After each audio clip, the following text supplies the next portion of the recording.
Assalamualaikum dan salam sejahtera kepada Dr. Nur Sofiah binti Abu Bakar. Saya Muhammad Haikal bin Zaidin, bernombor metrik 151727 daripada Pusat Pengajian Ilmu Pendidikan berkhususkan Sastra dengan Pendidikan. Baiklah, kita pergi kepada perkataan yang pertama, iaitu kelmarin. Kelmarin bermaksud sehari sebelum hari ini. Sebagai contoh penggunaan ayat, kelmarin merupakan hari ulang tahun kelahiran adik saya yang ke-17. Okey, seterusnya kita pergi kepada perkataan dulu. Dulu ialah suatu tempoh yang telah lampau atau telah lama ditelan zaman. Sebagai contoh penggunaan ayat, dulu kala manusia tinggal di dalam gua. Baiklah. Bagi perkataan yang ketiga ialah kemarin dulu. Kemarin dulu ialah 2 hari sebelum hari ini. Sebagai contoh penggunaan ayat ialah kemarin dulu adik dimasukkan ke hospital kerana demam denggi. Bagi perkataan yang keempat ialah hari ini. Hari ini bermaksud suatu tempoh masa yang sedang berlangsung dari terbitnya matahari sehingga terbenam matahari. Sebagai contoh penggunaan ayat ialah hari ini merupakan hari ulang tahun kedua pernikahan kita. Baiklah, bagi perkataan yang kelima ialah esok. Esok ialah hari selepas hari ini. Sebagai contoh penggunaan ayat ialah Alia sangat berdebar kerana esok merupakan hari keputusan ujian SPM diumumkan. Bagi perkataan yang keenam ialah tulat. Tulat ialah hari selepas lusa. Sebagai contoh penggunaan ayat ialah Hafizah belajar sehingga lewat malam kerana tulat merupakan hari ujian peperiksaan akhir tahun. Baiklah, bagi perkataan yang terakhir ialah lusa. Lusa ialah hari sesudah esok. Sebagai contoh penggunaan ayat ialah lusa merupakan hari terakhir Zami menghadapi zaman bujangnya sebelum melangkah ke alam perkahwinan. Seterusnya, saya akan menyerahkan pembentangan saya kepada saudara Wan Muhammad Saiful Nizam. Assalamualaikum warahmatullahi wabarakatuh.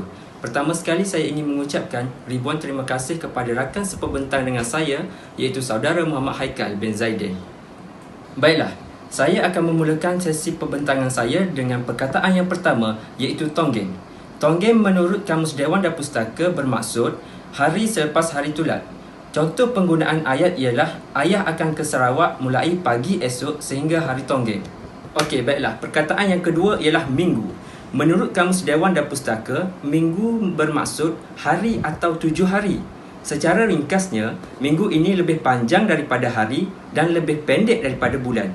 Contoh penggunaan ayat bagi minggu ialah pada minggu hadapan, pelajar akan menduduki peperiksaan akhir tahun.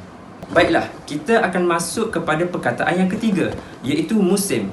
Menurut Kamus Dewan dan Pustaka, musim bermaksud masa yang tetap atau khusus mengikut perubahan iklim. Contoh penggunaan ayat bagi musim ialah pada musim durian, para pelancong akan datang ke Malaysia untuk menikmati rasa sebenar musangking.